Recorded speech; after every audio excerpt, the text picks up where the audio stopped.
يبقى راجعنا مع بعض الجزء بتاع الجذر التربيعي والجذر التكعيبي. يبقى أول قاعدة كده سريعا، يلا بينا نشوف اللي احنا بنتكلم ايه على الجذر التربيعي. يبقى أول حاجة هناخد بالنا شكل الجذر اللي احنا اتكلمنا فيه. يبقى دي كده أول قاعدة، نعرف شكل الجذر. الجذر التكعيبي، الرقم اللي تحت الجذر ده بجيبه ازاي؟ هو الأس، عن طريق الأس 5 أس 2 زي ما قلنا، أو عن طريق ايه؟ حاصل جدول الضرب، يعني كام في كام يديني الرقم ده. بضرب نفس الرقم مرتين عشان نجيب الجذر التكعيبي، الجذر التربيعي لأي رقم. طيب القاعدة التانية، جذر الصفر بصفر، دي جذر العدد السالب ليس له معنى. طيب أما القيمة المطلقة زي ما اتكلمنا فيها آخر حاجة كنا بنتكلم فيها، اللي هي القيمة المطلقة.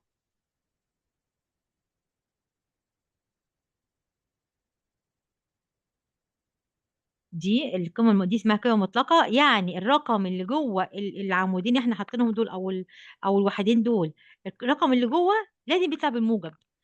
لو 3 بالموجب، قيمة مطلقة للتلاتة هي 3، -3 هتطلع من الشكل ده ب3 برضه، كله بيطلع بالموجب. طيب الجذر التربيع لسالب 6 تربيع هناخد منها واحدة بس، يبقى تطلع الايه القيمة المطلقة لسالب 6 اللي هي 6. تمام. طيب احيانا نلجأ الى تحليل العدد بقى عشان نعرف. لما يديني رقم زي ده 441، يعني اجيبه ازاي؟ اجيبه كام في كام؟ هتلاقي رقم كبير جدا، ممكن في الآلة بطلعه على طول، بس انا عايزه اعرف جه ازاي، كام في كام عشان يديني 441. يبقى هي فكره الايه؟ التحليل. لما احنا كنا بحاول اقسم، اخد الرقم ده واشوفه يتقسم على 2، يتقسم على 3، يتقسم على 4، وهكذا. وابدا هنا قسمناها على 3 يديني 147، على 3 يديني 49، على 7 يديني 7، على 7 فيها الواحد. كل 2 هناخد منها واحده، كل 2 هناخد منها واحده. يبقى التلاتين دول هناخد نطلع منهم ب3، والسبعة دول هناخد منهم 7 عشان نطلعهم من تحت الجذر. يبقى ده كده، يعني دي اصلا شكلها ازاي؟ المية، يبقى الجذر اهو، يبقى 441 هتساوي اصلا ايه؟ ادي الجذر اهو، هشيل ال 441 دي واحط 3 في 3 في 7 في 7. انا عارفه ان انا بطلع من تحت الجذر التربيعي كل اتنين زي بعض باخد منهم واحده، اخد منها 3. ودول سبعتين زي بعض اخد منها واحده، بقت 7 واضربهم في بعض. 3 في 7 بكام؟ ب21. اذا الجذر التربيعي 441 اللي هو الإجابة بتاعته هتبقى 21. جبت زي ال 21، حللت، ده اسمه تحليل، تحليل العدد. برضه كنا دارسينه قبل كده. تمام يا معاذ؟ نخش بقى على الجذر التكعيبي. تمام. يبقى دي الأهم النقاط الأساسية في الجذر التربيعي. طب يلا يا بطل نخش على الجذر التكعيبي. الجذر التكعيبي للعدد النسبي. تعال نشوف برضو، احنا فهمنا خلاص الجذر التكعيبي بيتكلم على ايه؟ الرقم 3 مرات. يبقى ما اجيب الجذر التكعيبي ل 64، يعني كام؟ 4 في 4 في 4 هو 64، اخد منهم واحدة بس، يبقى الإجابة بتاعتي 4. تمام. يبقى العدد 4 هو الجذر التكعيبي ل 64. احنا فهمنا النقطة دي خلاص. تعال نشوف قاعدة تانية كده، النقاط الايه اللي احنا هنقابلها في الأسئلة. يبقى ده الشكل، خلاص احنا كده عرفنا الشكل الشكل الجذر التكعيبي ايه. هو ده الشكل بتاعه، ده الشكل التكعيبي، الجذر التكعيبي. ادي الجذر التربيعي من غير 2. الجذر التكعيبي بس عشان افرقه حطيت فوق 3، يبقى الجذر التكعيبي بحط هنا رقم 3. تمام. طيب الجذر التكعيبي لسالب 4، فكرة الإشارات. طيب هنا الجذر التكعيبي لسالب 64، سالب 64 قلنا كام؟ 4 في 4 في 4. هنا سالب يا تيتشر، يبقى هنا السالب سالب سالب. قاعدة الإشارات، ها، نيجي نضرب كده سالب في سالب بموجب، موجب في سالب بسالب، يبقى سالب 64. أما أطلع الجذر التكعيبي لعدد سالب 64 هيطلع لي بالسالب 4. يبقى أنا فهمت إزاي جبت سالب 4، لأن سالب في سالب بموجب، موجب في سالب بسالب، عشان ضربتها 3 مرات. تمام. طيب آدي النقطة التانية بتاعت الجذر التكعيبي. تعالوا نشوف بقى إيجاد الجذر التكعيبي لعدد نسبي مكعب كامل، اللي احنا برضو قلناها مفيش اختلاف فيها، نفس الفكرة يعني.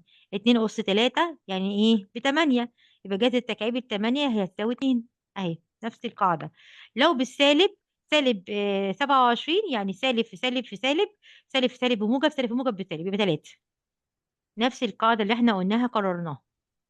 يبقى هنا دي برضو دي جميلة الفكرة بتاعت القص دي. بص اوريها لك لما يجي يديني. بص معايا انا قلتها لك قبل كده في موضوع الجذر. جذر هيجي يقول لي مثلا 8. جذر 8 بيساوي كام؟ يعني 2 في 2 في 2 يعني 2 أس 3 هتساوي 2. وزي ما قلت لك كده هتيجي لك 2 جذر التكعيبي، طبعا ناخد التكعيبي دي ل2 أس كام؟ 3. صح كده؟ يبقى الجذر التكعيبي ل2 أس 3 هجيبها ازاي؟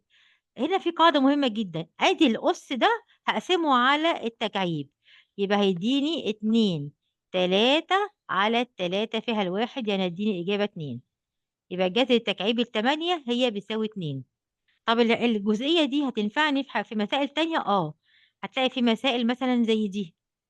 مثلا هنا 6 أس ألف أس 6 على 3 هجيبها ازاي؟ مثلا جذر تكعيبي لألف أس 6. يبقى أنا القاعدة بتاعتي هعرفها على طول إن ألف أقسم ده على ده، يبقى 6 على التلاتة عشان أجيب قيمة الألف كام. 6 على 3 فالاتنين يبقى ألف أس 2. يبقى أيا كان الرقم ده هنجيبه بالشكل ده. طب ازاي؟ بص معايا كده الجذر التكعيبي مثلا هخلي دي 2 أس 6. هجيبه ازاي يا تيتشر؟ تمام. يبقى انا عشان اسهل على نفسي انزل الاتنين اهي، واخد الستة دي اقسمها على التلاتة. يبقى 6 على 3 يعني هتساوي الاتنين زي ما هي. 6 على 3 فيها الكام؟ فيها الاتنين. يبقى 2 أس 2 ب4. يبقى الجذر التكعيبي ل2 أس 6 ب4. فهمت الفكرة دي؟ دي بقى نيجي نحل الأسئلة هتيجي معانا النقاط دي. يبقى احنا عارفين القاعدة. أما يجيني الجذر التكعيبي لأس باخد الأس وأحطه ده الأساس، يعتبر 2 دي الأساس. باخد الأس وأقسمه على التلاتة. تمام. تمام. كل ده هيبان معانا لما نيجي بقى نحل إن شاء الله. برضه أنا عايزة الحل بتاعك هيبقى في دفتر نشوف السؤال. شوف اللي أنا بكتب إزاي يبقى فيه خطوات للحل، أبقى ماشية كده منظمة في حلي. آدي الجزئية بتاعة جذر التكعيبي ألف أس نون. القاعدة دي مهمة جدا. هيديني الألف ده الأساس، الأس هقسمه على التلاتة يبقى الأس نون على التلاتة. تمام. حيث نون دي تنتمي لصاد، صاد دي يعني أعداد صحيحة. ماشي، ما يكونش كسور. صاد دي يعني أعداد صحيحة. نون يعني رقم صحيح سواء بالموجب أو بالسالب، بس لازم يكون رقم صحيح. تمام. يمكن إجابة جذر التكعيبي لعدد نسبي مكعب كامل عن طريق التحليل زي ما خدناها في التربيع. بحلل أهي ده نفس الفكرة. أما يديني رقم كبير 216 أجيبه كام في كام؟ هقعد بقى أحسب 2 في 3 ومش يعني إيه، لأ هجيبها إزاي دي 216؟ أروح عاملة التحليل يعني هي قسمة زي القسمة بالظبط. 216 أقسمها على 2 اديني 108 على 2 اديني 54 على 2 اديني 27. طب 27 تتقسم على 2؟ لأ. أقسمها على 3 27 على 3 فيها التسعة، على 3 فيها التلاتة، على 3 فيها الواحد، وهكذا.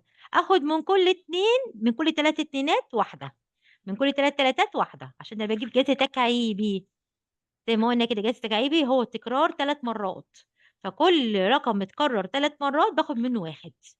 يبقى 2 في 3 اهو. يبقى جذر التكعيبي 216 هيساوي 2 في 3 اللي هو بيساوي 6. طيب الجذر التكعيبي -8 على 125 هيساوي كام؟ 8 دي يعني كام في كام في كام؟ 2 في 2 في 2. دي مم. من القواعد اللي انا اديتها لك اول حاجه قلناها لك. ال8 2 في 2 في 2 هناخد منها واحده. ال 125 5 في 5 في 5 هناخد منها واحده. اذا هتطلع من تحت الجذر -2 على 5. -2 على 5. وليه يا تيتشر سالب؟ قاعده الاشارات انا بكرر واعيد وازيد عشان تبقى فاهم انا جبت دي ليه السالب، ما طلعتش موجب ليه. قاعده الاشارات يا بطل. سالب 3 مرات. اما اجي اقول سالب في سالب في سالب هيديني ايه؟ سالب في سالب بموجب، موجب في سالب بسالب، يبقى الاجابه بالسالب. تمام. زي ما دي قاعده الاشارات يبقى عارفينها كويس جدا. يبقى عندي هنا جذر التكعيبي -8/125 -2/5 بطريقة التحليل، وفهّمتك إزاي. طيب دي أمّا ييجي لي عدد 64 من 1000، 64 إيه، من 1000 أجيبها إزاي؟ إحنا خدناها في الكسور، يبقى 64 من 1000 هي 64 على 1000، 64 من 1000 يا مِس يعني هي 64 على 1000. تمام، أجيب الجذر التكعيبي ليها، باجيب الجذر ال64 من القاعدة اللي إحنا اتكلمنا فيها أول الدرس، يبقى كام؟ 4، 64 كام في كام؟ 2 في 2 ب4، 4، 4 في 4 في 4، وال100 10 في 10 في 10 اللي هي 2 في 5 لمّا حللت ال100 هيديني 2 في 5 ب10. تمام، أنا طبعًا الأرقام دي سهلة فأنا ممكن أجيبها على طول، الجذر التكعيبي ل64 4، أنا بقى الأرقام دي خلاص عارفاها، مش محتاجة مثلًا تحليل، أمّا لو أرقام كبيرة مش هاعرف أجيبها على طول باحللها، ال100 ال1000 دي يعني 10 في 10 في 10 يبقى كام؟ 4 على 10 و4 على 10 يعني هي بتساوي 4/10 ده الكسور اللي إحنا درسناها قبل كده، عرفت إن كلّه منفّذ على بعضه؟ الرياضة كلّها منفّذة على بعضها، الكسور على العلامات العشرية، على الضرب، على القسمة، على كلّه داخل في بعضه. طيب، تعالَ كده بقى يا بطل، هنحاول نختبر نفسنا بقى إحنا فهمنا بنسبة قد إيه من كل اللي إحنا قُلناه ده، هنحاول بقى نفكّر كده حاول بنفسك ال4 أسئلة دول تحلّهم لي، تمام؟ في صفحة كده، دول بقى أهم السؤالين دول أهم، ده وده، تحلّهم كده يا بطل بعد ما تكون خلاص كده ارتحت وفهمت الدرس كويس جدًا، الجذر التربيعي والجذر التكعيبي، ونحل إيه، حاول بنفسك السؤالين دول. 4 تمام. أسئلة الأولانيين وتحتيهم من سؤالين بس بتوع اختيار.